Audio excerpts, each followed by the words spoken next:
أفلا يتدبرون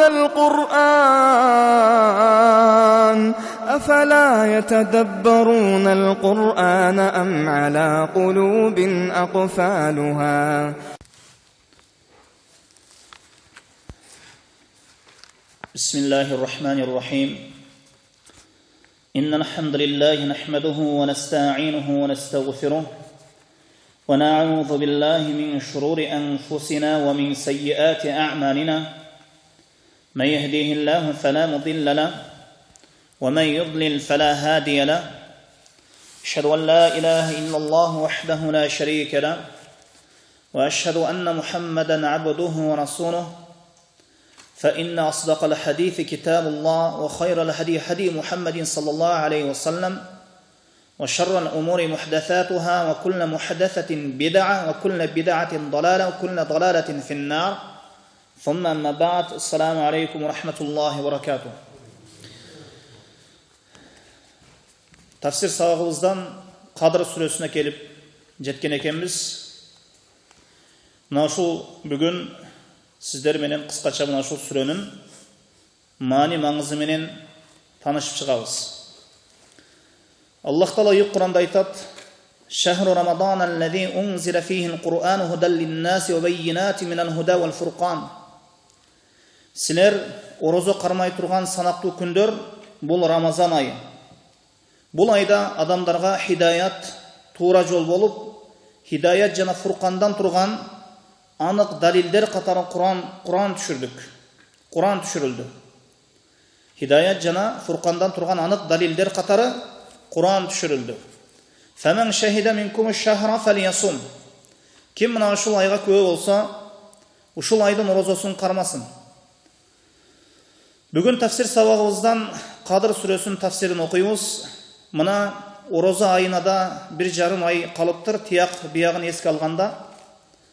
Mına oşonduktan Ramazan ayın kanday tosup aluu kerek. Anın fazileti tuuralı Kadr Suresinde aytып ötöbüz. Birinçiden Ramazan ayın sağınıp kütü şariatta barбы деген суроо тууlat.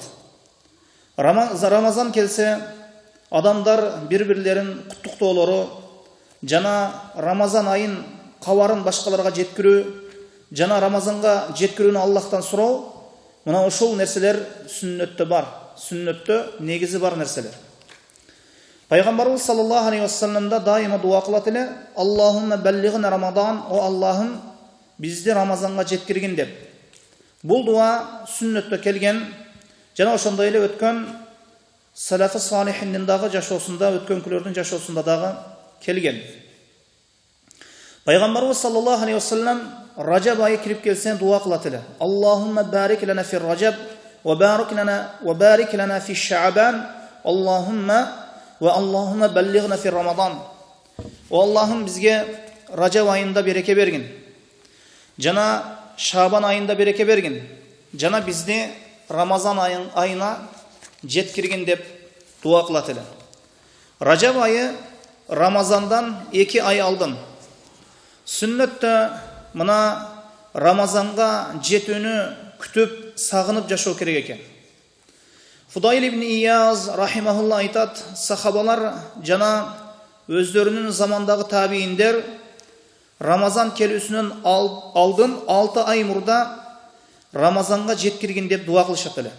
Ramazan ötkөндөн keyin dağı 6 ay, Ramazandan keyin 6 ay, o Rabbim Ramazanda jasagan ibadatlarыбызды kabul kılgın dep dua kılışat bolчu.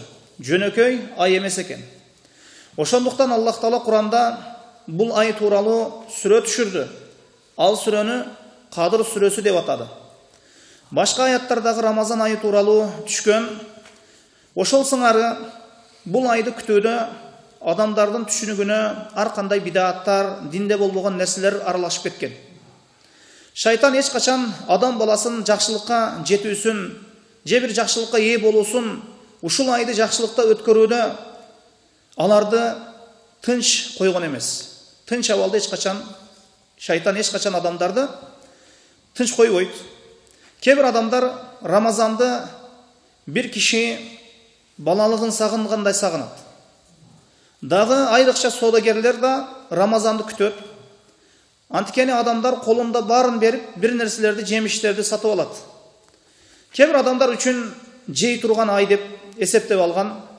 Содагерлер сода мезгили катары күтөт Рамазан айын. Мына сезон келди деп. Кээ бир адамдар Рамазан келсе, бир жыйналып отурабыз, ар кандай тамак үстүндө чогулабыз деп, мына ушундай нерселерди максат кылат. Бул дагы эми ошол жерде ыймандашы боло турган болсо, бир тарабынан жакшы, бирок көп эле Рамазандын максаттарына туура келе бербейт. Кимдир бирөөлөр бир жеш үчүн Рамазанды күтөт. Жыл бою жебеген тамагыны Рамазанда жейт.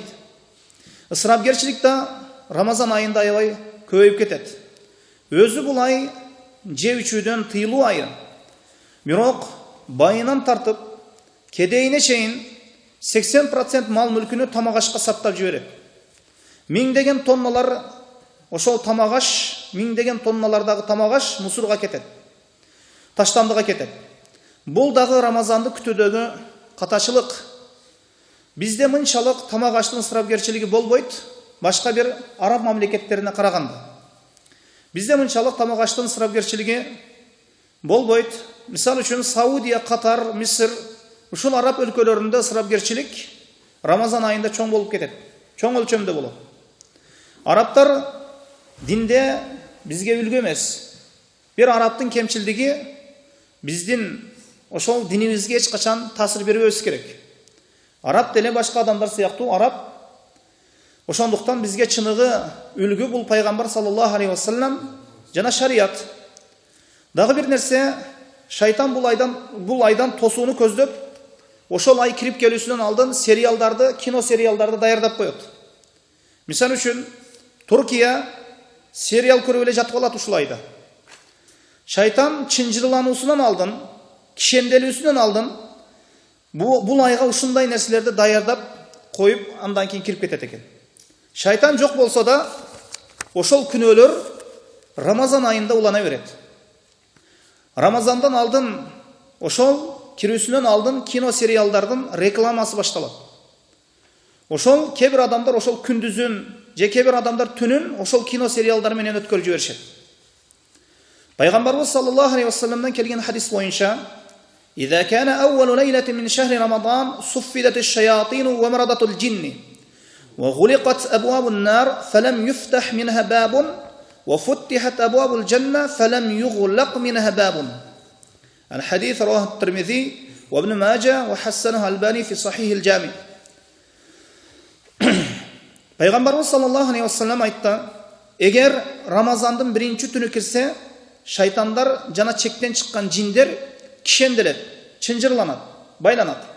Тозок эшиктердин баары жабылат, жана бейиш эшиктердин баарысы ачылат. Бардык эшик жабылып, бири да жабылып, ошол бардык эшиги, тозоктун бардык эшиги ачылып, бейиштин бардык эшиги ачылып, бир да эшиги жабылбайт. Жана ошондой эле тозок эшиктердин баарысы жабылып, бир да эшиги ачылбайт. Ва юнади мунадин я багил хайри акбил ва я багил шарри аксир."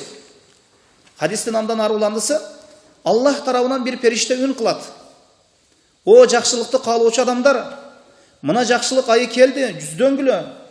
О жамандыкты каалап жүргөндөр, күнөө жасоочулар, ушул айда жамандыктан тыйылгыла. Шайтандар байланып турса, күнөөлөргө себеп боло турган тозок эшиктери жабылып, беш эшиктери ачылып турса, инсан келип тозок амалын жасап отурса. Валиллахи утаqa минан нари ва залика куллу лейлатин." Бул айдын ар бир түнүндө Аллах Таала тозоктон кутултура турган пенделер болот. Рамазандын ар бир түнү тозоктон кутулган пенделер болот. Биз Рамазанга жеткиргин дегенде ушуну каалообуз керек. Бир жыл бою жасап келген күнөөлөрүбүз бар. Ва Рамадану ила Рамадан мукаффиратун ма байнахунна иза ижтанаба ал-кабаир.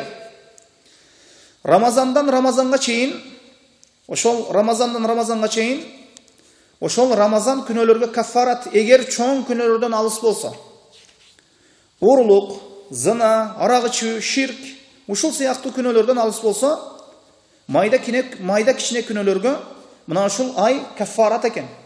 Кечирилүүсүнө себеп болот экен. Күнөөлөрдөн тазаланып алуу мүмкүнчүлүгү бар мына ушул айда. Рамазан айының жоопкерчилиги бар. Бұл инсан, бұл Рамазан айына жетіп тұрғаны, ошол Рамазан айына жетіп, ошол айдың орозосын кармап тұрғаны, ошол пендеге берилген Аллахтын эң улуу бир чексиз нейматтарынан бири. Аллах тозок эшигин жабып, бейиш эшигин ачып, шайтандарды кишендеп койсо, ар бир түнү тозоктон кутула турган пенделер болсо да, адам баласы буга нанкөрлүк кылбоосу керек, шүгүрсүздүк келтирбөөсү керек. Рамазан айында күнөөлөр беттер көбөйсө, башка айларга караганда бул өтө жаман. Кинолор көрүү, мына беттер көбөйсө, орозо тутуп көчөдө ачууланып жүрсө, бардык адамдарга заарын чачып, бул кандай Рамазан болду? Мен адрака Рамадан фалам югфар лаху фамата фадахала ан-нар фаабадаху Аллах. Кимге Рамазан айы жетип келсе, бул айда күнөөлөрү кечирилбей, кийин өлүп кетсе, тозокко кирет. Аллах андай адамды Аллах райымынан алыс кылсын деп пайгамбарыбыз саллаллаху алейхи вассалам дуа кылып жиберди. Андай адамды Аллах Таала райымынан алыс кылсын деп. Рамазан айы bir күн эмес, 2 күн эмес, 5 күн эмес, Аллах bir ай мүмкүндүк берип жатат.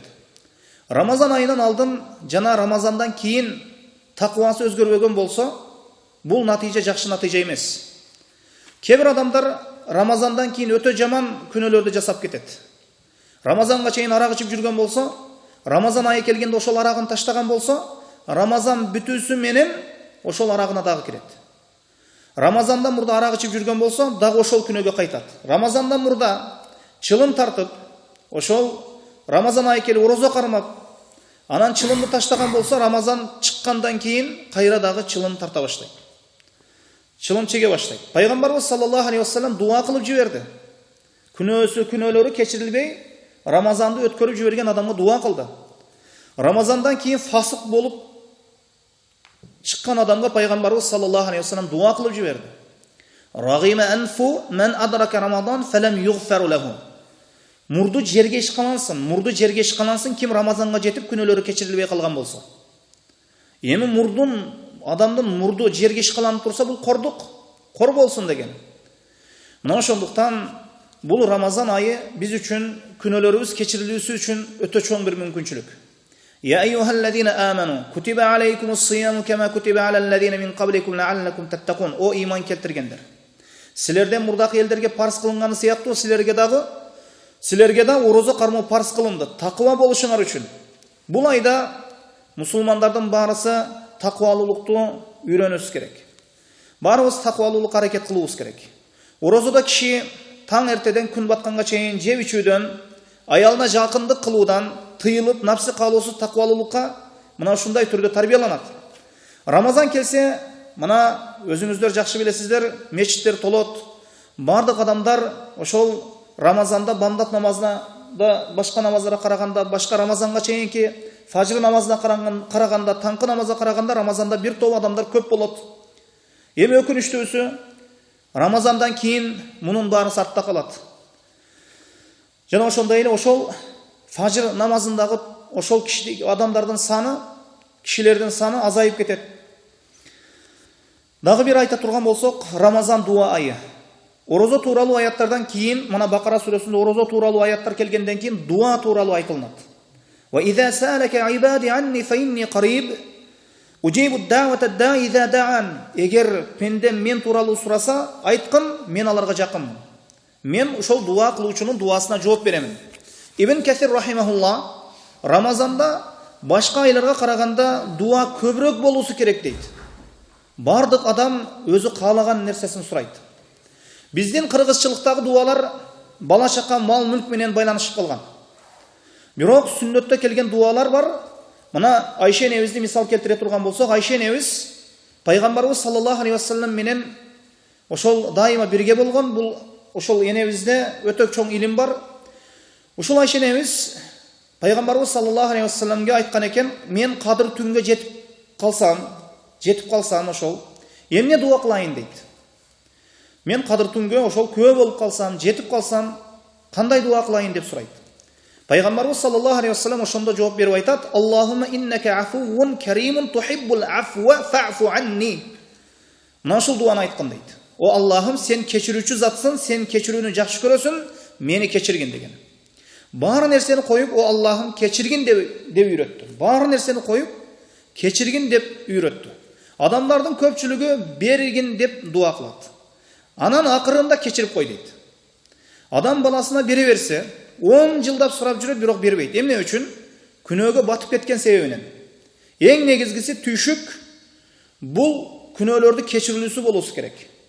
Ибадат кылуу керек, арамдан тыйылып, анан бер деп айтса, мына ушул максатка туура келет. Дуанын шарттарына дагы туура келет. Ва ма асабакум мин мусиба фабима касабат айдикум. Силерге жеткен кайсы бир мусибат бале силердин колуңар менен жасаган күнөөңөр себептүү. Дагы орозодогу ката кемчиликтердин бири ифтар жана сухурлук. Ошол ооз ачар убактысы жана ошол эрте мененки сухур, ошол таңкы жешке туруу. Сухурлукту кээ бир адамдар түндүн жарымында жеп алат, же ошондон баштап түндүн жарымынан баштап даярдык башталат. Ифтарга күндүздүн ошол жарымынан даярдык башталат. Түрдүү тамактарды бышыруу менен алек. Айрыкча аялдар. Кадыр түнү, мисалы үчүн чоң казандар асылган түрдүү салатты даярдоо менен алек, бир түн кадыр күн же ошол акыркы 10 күндүк мына ушундай тамак даярдоо менен өтүп кетет. Же бул айрыкча аялдар же талаш тартышуулар менен өткөрүшөт кээ бир адамдар. Ошол Рамазан келсе, мечитке келет этикафка, бирок анын максаты этикаф, сүрөтө эле бар этикаф, бирок талаш тартыш үчүн келет. Талаш тартыш үчүн мына ушул максатта келет. Бул адамдардын кээ бири же кээ бир адамдар мына ушул Рамазандын акыркы 10 күндүгүндө же Рамазан айында кино фильмдер менен өткөрүшөт ушул айда. Бул биздин алдануулар бул. Мына ушул нерселер мына ушул бизди алдайт. Жана ушул нерселерге алданып калабыз, Аллах өзү сактасын. Мына эми сүрөгө карап чыгайлы. Биз азыр Рамазандан алдын, мына Рамазан жакындап калган экен. Мына ошого кыскача Рамазан тууралуу айтып өтүп кеттик. Сүрө антикени Рамазан айына байланыштуу болгондугу үчүн эми сүрөдү карап чыгайлы. Сүрө Кадыр сүрөсү Пайгамбарыбыз саллаллаху алейхи вассалам Меккеде турган кезде түшкөн. Сүрө Кадыр инсаниятка эң улуу неемат болгон Кур'ан-ы Керимди Кадыр сүрөсү Кадыр түнүндө түшүргөнүн айтат. Ушул Кадыр сүрөсүндө Кур'ан-ы Керимди Кадыр түндө түшүргөнүн айтат. Кур'ан түшкөн түндүн улуу болуусунун сыры антикени бул китеп кыяматка чейин адамзатты туура жолго багыттайт. Бисмиллахир-рахманир-рахим. Инна анзалнаху фи лейлатил кадр. Чынында биз Куранды Кадыр түнүндө түшүрдүк. Шахру Рамадан аллази унзила фихил Кур'ан худан лин-нас ва баййинатин минал худа вал фуркан. Силер орозо кармай турган санактуу күндөр бул Рамазан айы. Бул айда адамдарга хидаят, туура жол болуп, хидаят жана фуркандан турган анык далилдер катары Кур'ан түшүрүлдү. Кадыр түнү Рамазанда экен. Аятка көңүл бура турган жер бар, бир орун бар. Рамазан айында Кур'ан түштү. 30 күндүн бир түнүндө Кур'ан түшкөн экен. Ал Кадыр түнү. Алымдар ортосунда өз ара кайчылаш пикирлер бар, хилаф бар. Ошол Кадыр түнү, кээ бир алымдар ошол Кур'ан-ы Керим Кадыр түнү түшө баштаган. Ибн Аббас радыйаллаху анху айткандай, Кадыр түнү Кур'ан-ы Керим дүйнө асманына түшүрүлүп коюлган. Бир түнү, Кадыр түнү ошол дүйнө асманына түшүрүлүп коюлган. Андан кийин жердеги абалга карап, окуялардын өзгөрүүсүнө карап, мына ошол Кур'ан-ы Керим Аллахтын каалоосу менен өз ордуна түшүп турган дейт. Мына бир түнү, Кадыр түнү, Кадыр түнү түшкөнү үчүн бул ай берекелүү айга айланып кетти. Мына ушул айда Кадыр түнү бар. Кадыр түнүндө Кур'ан-ы Керим түшкөндүгү үчүн Рамазан айы жакшылык айына айланып кетти. Кээ бир алымдар Рамазанды шахру сабр, сабырдуулук айы деп айтышат. Кээ бир алымдар Рамазан айына шахрул Кур'ан, Кур'ан-ы Керим айы дейт. Кадыр түнү түшкөн Кур'ан себептүү 30 күндүк ороза айы берекелүү айга айланды. Кур'ан берекелүү китеп. Мына заман тарабынан бул ай берекелүү болду. Мекке менен Мадина мекен тарабынан берекелүү жерге айланды. Анткени мына ушул Мекке менен Мадинадагы берекелүү бир мекенге айлануусунун, ыйык бир мекенге айлануусунун себебине эмне? Кур'ан-ы Карим. Кур'ан-ы Карим себеп болду. Ал эми Рамазан айын ыйык бир айга айлануусуна себеп Кур'ан-ы Карим болду. Эми Кур'ан-ы Каримди жүрөккө түшүрсө, жанагы амал кылса, чексиз жакшылыктар болот. Баскан турганы берекеге айланат. Буйругун буйрук деп билсе, тыйганын тыйылуу деп билсе, мына акырети абат өтө бир жакшы болот экен. Шахру Рамадан аллази унзила фихи ал-Кур'ан, фаман шахида минкум аш-шахра фалиясум. Уламалар айтышат, ким мына шахру Рамадан аллази унзила фихи ал-Кур'ан, мына ушул Рамазан айында Кур'ан-ы Карим түштү. Ким ушул айга күбө болсо, орозо кармасын. Уламалар айтышат, эмне Рамазан айы 12 ай ичинен мына эмне үчүн уламалар айтышат, эмне үчүн Рамазан айы уламалар айтышат, Рамазан айы мына ушул 12 айдын ичинен тандап алынды. Анткени бул айда Кур'ан түшкөн. Эмне үчүн Рамазан айы 12 айдын ичинен тандап алынды. Анткени бул айда Кур'ан түшкөн. Кур'анга шүгүр келтирип 30 күн орозо кармайт. Кадырлуу түн деп аталды. Кур'ан түшкөнү үчүн бир мааниси. Экинчи бир мааниси бардык иштер тагдыр кылына турган түн. Бир жылдык тагдырлар жазылат.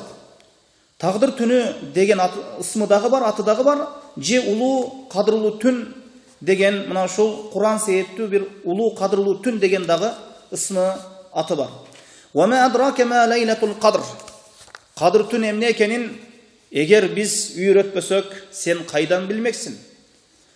Суфян рахимахулла айтат, Кур'анда кайсы жерде ва ма адрака ма лайлатул кадр мади сыйгасында келсе, өткөн чак формасында келсе, сыйгасында келсе, ва ма адрака бул өткөн чак, адрака фейл мади.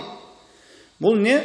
Өткөн чак сыйгасында, ошол фейл, этиш өткөн чак сыйгасында келсе, албетте аны элчисине билдирген болот. Ва ма юдрика лаалла саата кариб. Кайдан билесиң кыямат сааты жакындыр деп, бул жерде аятта ва ма юдрика, ошол адрака юдрика болуп фейл мудари сыйгасында келди. Фейл мудари сыйгасында келсе, Аллахтын элчиси муну билбейт. Мудари сыйгасы менен келсе, элчиси Мухаммад саллаллаху алейхи вассалам билет. Мади сыйгасы менен келсе, билбейт. Мади сыйгасы менен келсе, анда билдирген болот. Түшүнүңүздөрбү? Кур'ан-ы Каримде мындай орундар келет, мына ушул аятта көңүлгө алып кое турган бир эреже ушул дагы. Мади сыйгасы менен келсе, элчисине билдирген болот. Мудари сыйгасы менен келсе, элчисине билдирбеген болот. Элчиси билбеген болот. Ошондуктан ва ма адрака ма лайлатул кадр мади сыйгасында келди. Кадыр түн эмне экенин эгер үйрөтпөсөк, сен кайдан билмексиң? Билмегенең. Кадыр түндү Аллах Таала пайгамбарына билдирди. Кадыр түнү кайсы түндө экени билинди. Аллах билдирди. Пайгамбарыбыз саллаллаху алейхи вассалам Кадыр түнүн баяндап, мына түшүнө кирди. 5 убак намаздын биринде ылайга сажда кылып турганын көрдү. 5 убак намаздардын биринде түнү ылайга сажда кылып турганын көрдү. Пешенесинен ылай болуп калганын көрдү, пешенесинен. Ошол Кадыр түнү кайсыл түндө экенин ошол билип чыкты, түшүндү. Мечитке Кадыр түндү жарыялоо үчүн чыкканда, мечитте сахабаларынан 2 киши сөз талашып калганда, алар менен алек болуп Кадыр түндү кайсыл түндө экенин унутуп калды. Анан мен силерге Кадыр түндү кайсы түндө экенин айтканы чыккан элем, бирок баланчы менен баланчы талашып тартышуусунун натыйжасында мен аларга көңүл буруп, анын кайсы түндө экенин унутуп калдым дейт. Бирок силер акыркы 10 күндүктөн издегиле. Башка бир риваятта акыркы 10 күндүктүн так күндөрүнөн издегиле делген. Мисалы үчүн мына так күндөр 21, 20, 25, 27, 29 күндөр. Кээ бир риваяттарда 21 түнү деп анык айтылынды, кээ бир риваяттарда 25, эң көп риваяттарда 27 деп айтылынды. 5 күн мына калды. 10 күндөн 5 күнү так алып салсак, Кадыр түн деп. Анда 5 күн эле калды. Ушул түндөрү туруп берсе, аны табат экен.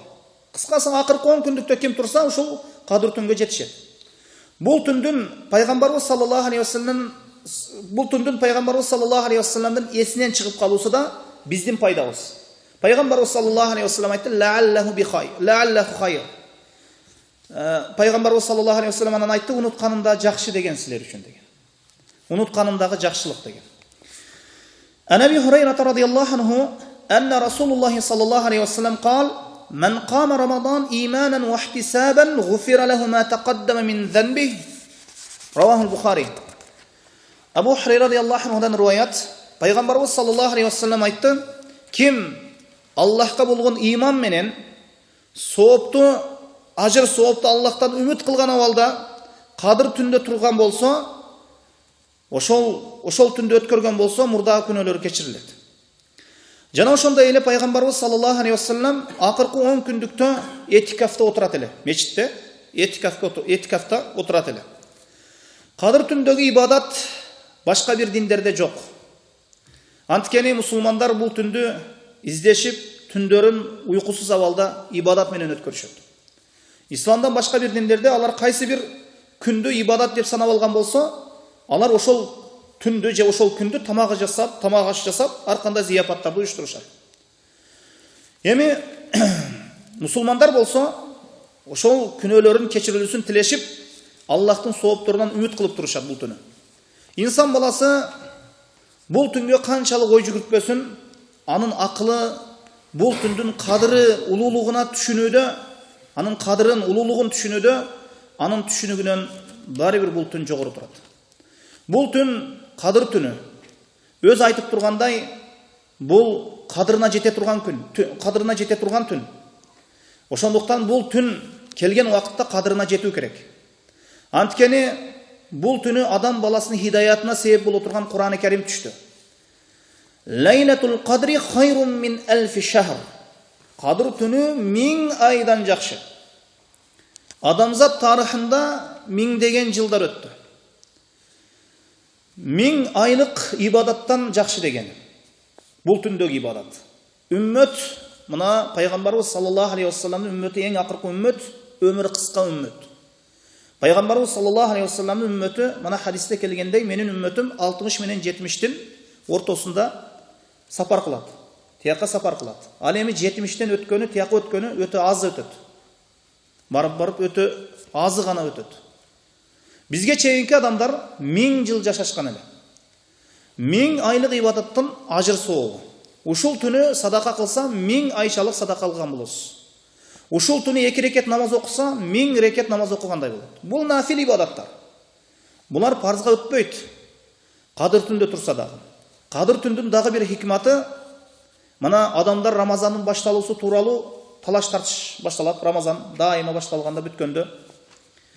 Эгер Рамазанды бир адашып тутсаңыз, бардык так түндөрдө отуруп чыктыңыз. Мисалы үчүн 21, 23, 25, 27, 29 түндө. Адашып калсаңыз баары жүк түн болуп калат. Жана 22, 24, 26, 28, 30 болуп чыгат. Ошондуктан эң жакшысы акыркы 10 күндүктө туруп коюу керек. Бул адашуулар эми болуп жатат. Мисалы үчүн бир мамлекет, мисалы үчүн бир күн алдын баштап жиберген болсо, же бир күн кийин баштайт. Эртең орозо десе бир мамлекет, кийингиси бүгүн орозо дейт. Айтты дагы жарымы майрамдап жүргөн, жарымын не орозо тутуп жүргөн. Мына ошондуктан акыркы 10 күндүктө туруп коюу керек. Эми 27-нчи ошол Рамазандын күнү, ошол түнү кадыр түнү үчүн ушунда деп көп адамдар жыл сайын кадыр түндү ошого белгилеп коюшкан. Каалайсыңбы, каалабайсыңбы? Кадыр түн 27-синде деп календарларга чейин ошол кызыл менен боеп чыгарып коюшат. Эми жыл сайын эле кадыр түн 27-синде боло бербейт. 23-н, 21-нде болуп калышы мүмкүн, 23-үндө, 25-инде, 27-синде болуп калуусу мүмкүн. Эгер бир күн же бир күн айырма болуп, мындай ортодо каташылдык боло турган болсо, анда так күнгө туура келип калуусу мүмкүн, же жуп күнгө туура келип калуусу мүмкүн. Мына ошондуктан акыркы 10 күндүктө отуруп коюу керек. Мына ошондуктан ошол инсан ким акыркы Рамазандын акыркы 10 күндүгүндө отуруп койгон болсо, не ошол инсан кадыр түнгө жетти деген. Мына ошондуктан кадыр түн акыркы 10 күндүктө жашырылган. Мына жума күндөгү дуа да жашырылган.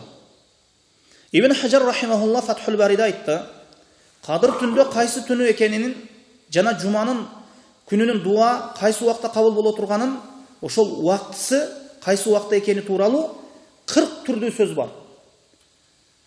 Кадыр түн кайсы түндө экендиги тууралуу жана жума күнү бир дуа кылына турган убакыт бар.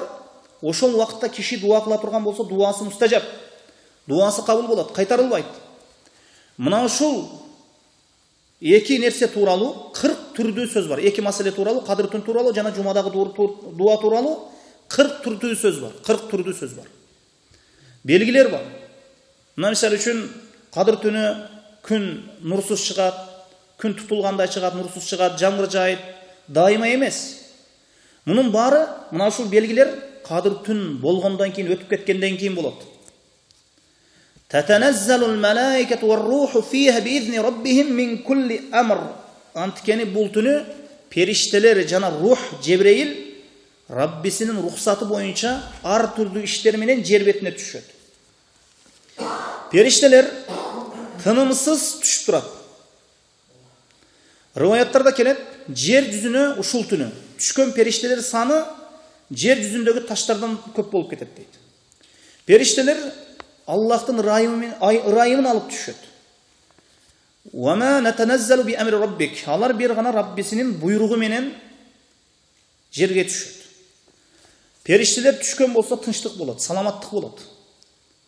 Мисалы үчүн инсан Куран окуганда саламаттык болот, тынчтык болот. Бул тынчтык, бул саламаттык илимине, ырыскысына, береке келүүсүнө себеп болот. Ибрахим алейхиссалам перзент көрбөй турган киши эле. Периштелер Ибрахим алейхиссаламга келгенде фабашшарнаху би гуламин халим, фабашшарнаху би гуламин алим. Биз сага бир алым бир перзентти, же бир халим жумшак бир перзентти сүйүнчүлөйбүз дегенде, периштелер ушул сүйүнчүнү алып келгенде Ибрахим алейхиссалам сүйүнүп кеткен. Мына Лут алейхиссаламдын коому эркектер менен эркектер жакындык кылып кеткенде, Лут алейхиссалам ушунчалык капа болгон. Ушунчалык кайгыга баткан. Кыздары болсо, аялдар калып кетти. Кала берсе кыздары калып кетти. Адамдар эркекти издеп жүрөт. Мына ошол кезде Лут алейхиссалам өтө капа болду. Өтө кайгы капага батты. Мына ошондо периштелер келди. Инна мауидахумус субх алайса субху биқариб. О Лут капа болбо. Мына таңга чейин сабыр кылып тур. Мына алардын убактысы таңга чейин. Таң убакыт келгенде биз буларды жок кылабыз. Жер менен жексен кылып талкалайбыз. Ага чейин сабыр кылып тур. Алайса субху биқариб. Бул таң жакын эмеспи?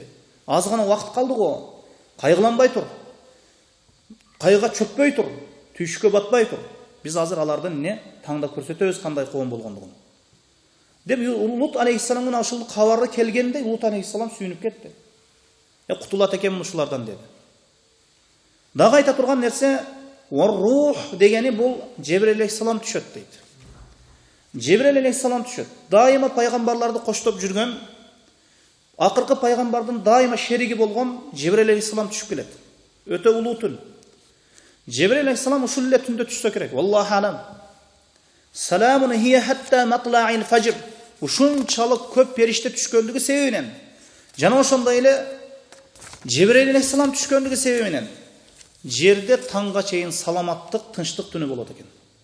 Ал таңга чейинки саламаттыктын түнү дейт. Бул түнү момундар саламаттыкта болот. Дагы биз айта турган дагы бир белгилеп кое турган нерсе, сүрөнүн башында Аллах Таала инна анзалнаху фи лайлатил кадр деп, кадыр түнү биз Кур'ан-ы Каримди түшүрдүк деп биз деп сүйлөдү. Биз деп айтты. Аллах өзү биз деп сүйлөйт. Кур'ан-ы Каримде мындай орундар көп. Мына ушул маселелерден дагы бөйрөктөн шыйрак чыгаргандар аябай эле көп. Бул аяттардагы биз деген сөз улуулук маанисинде, қолданылады. Улуулук маанисинде қолданылады. Көптүк маанисинде эмес, көптүк маанисинде эмес, Аллах улуулугуну өтө улуу зат экендигини билдирет. Мисалы үчүн бир ишти бир адам жасаса, кээде ошол адамдарга ошол ишти көрсөткүсү келип, биз деп коет. Болбосо ошол ишти өзү жасаган. Мына ошондуктан бул жердеги Кур'ан-ы Керимдеги биз деп келген, биз түшүрдүк деп келген, мына ошол Аллах биз деп айткан сөз, бул Аллахтын улуулугуна далалат кылат. Бул кыскасы туугандар Кадыр сүрөсүнүн тафсири, маани маңызы, максаттары болду. Wallahu alam wa sallallahu ala Muhammadin wa alihi wa sahbihi wa sallam. Subhanakallahumma wa bihamdika ashhadu an la ilaha illa anta astaghfiruka wa atubu ilayk.